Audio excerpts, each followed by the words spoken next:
चलो अपन जो पढ़ रहे थे अध्याय 4 में अपन पहुंच गए थे प्रश्न वाले 4.2 में। अपन आते हैं प्रश्न क्रमांक 3 पर। प्रश्न क्रमांक 3 जो है आपका लिखा कि ऐसी दो संख्या ज्ञात कीजिए, ऐसी दो संख्या ज्ञात कीजिए जिनका योग 27 हो और उनका गुणनफल कितना हो भैया 182 हो। कितना होना चाहिए 182। तो अपन यहाँ जो पढ़ रहे हैं ये पढ़ रहे हैं आपका दो चर वाला समीकरण पढ़ रहे हैं। कितना पढ़ रहे हैं अपन दो चर वाला नहीं सॉरी एक चर वाला समीकरण पढ़ रहे हो। एक चर वाले मतलब का मतलब ये होता है कि यहाँ पे केवल x की संख्या ही आती है एक चर में और दो चर वाले में x और y दोनों आते हैं। तो अपन द्विघात टाइप का क्वेश्चन जो पढ़ रहे हैं तो हमें क्या दिया गया है कि ऐसी दो संख्या ज्ञात कीजिए जिनका योग 27 हो। क्या करना है जिनका योग क्या हो भैया 27 हो। प्रश्न क्रमांक 3 का हल। अब अपने को दिया गया है मानना पड़ेगा संख्या तो एक चर वाले समीकरण में अपन क्या मानेंगे x को ही मानेंगे। किसको मानेंगे x को। तो सबसे पहले अपन ने सोचा कि माना कि पहली संख्या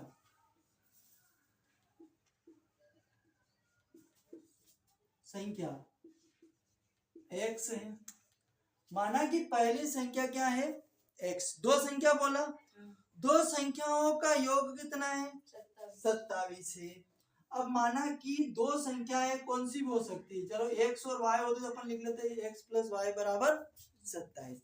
लेकिन द्विघात समीकरण पढ़ रहे हैं अपन और द्विघात समीकरण होता है x का वर्ग प्लस bx प्लस c बराबर 0। यहाँ भी x और यहाँ भी एक चर वाला इसको बोलते हैं जिसमें x संख्या ही है दोनों में। हम क्या करेंगे कि पहली संख्या अगर निकालनी हो तो पहली संख्या दोनों संख्याओं का योग मतलब दोनों x होंगे। दोनों संख्याओं का योग क्या पहली और दूसरी संख्या का योग कितना है 27 है। तो दोनों का योग 27 है तो पहली संख्या को अगर अपन टोटल में से घटाएंगे तो दूसरी संख्या आएगी कि नहीं आएगी भैया आएगी कि नहीं आएगी आएगी ना। तो अपन मान लेते हैं कि दूसरी संख्या क्या होगी। माना कि पहली संख्या x है तथा दूसरी संख्या टोटल जो है ना 27 योग उसमें से पहली संख्या घटा दो तो कितनी हो जाएगी 27 माइनस x। समझ में आई बात। तो x की वैल्यू पता चल जाएगी 27 में से घटा देंगे तो दूसरी संख्या जो बचेगी वो दूसरी संख्या ही होगी। समझ आई ना बात। तो अपन क्या करेंगे अब इन दोनों संख्याओं का गुणनफल कितना है 100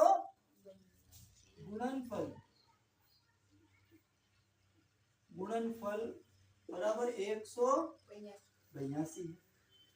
क्लियर हो गई बात। दो संख्याओं का योग 27 है तो एक चर वाला समीकरण है तो हमने मान लिया कि माना कि पहली संख्या x दूसरी संख्या टोटल में से पहली घटाएंगे तो दूसरी अपने आप मिल जाएगी। इन दोनों का गुणनफल 182। अब प्रश्न अनुसार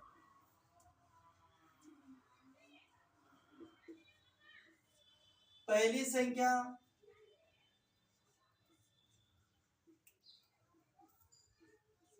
गुणित दूसरी संख्या बराबर गुणनफल।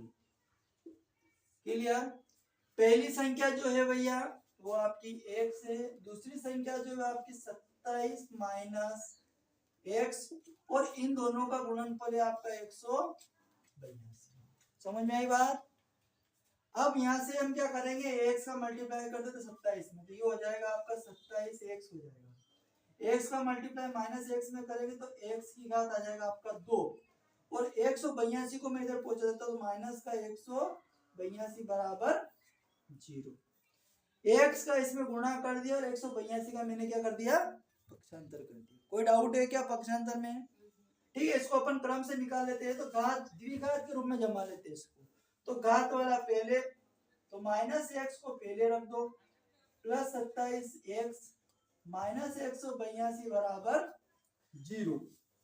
अब देखो ये जो माइनस है ये संख्या माइनस की है, तो अपन एक काम करते हैं कि यहाँ से माइनस को कॉमन निकालते हैं।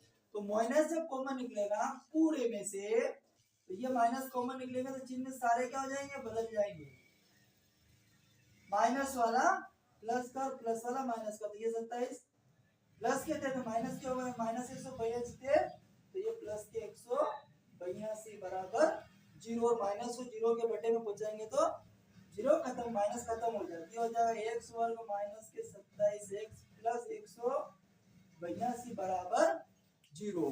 अब ये आपको प्राप्त हो गए द्विघात समीकरण। अब ये द्विघात बन गई। अब अपने को इसके गुणनखंड करना है। क्या करना है, गुणनखंड करना है। और गुणनखंड ऐसे करना है कि बीच की संख्या तो जोड़ने घटाने पर मिले और गुणा करने पर 182 आ जाए। समझ में आई बात। तो ऐसी संख्या मिलेगी आपको जोड़ने पर 14 और 13। 14 प्लस 13 बराबर कितना हो जाएगा, 7, 27। और 14 का मल्टीप्लाई करेंगे तो 13 26 देते हो, जल्दी 13 चौक 52 के 2 हासिल के 5 13 13 5 18 तो 182। और जोड़ने पर अपने आ जाएंगे 27। समझ में आई बात कि कोई डाउट है इसमें? ठीक है, चलो अपन आगे बढ़ते हैं। x की घात 2 माइनस 2 गुणनखंड आया अपने पास 14x प्लस 13x प्लस 182 बराबर 0।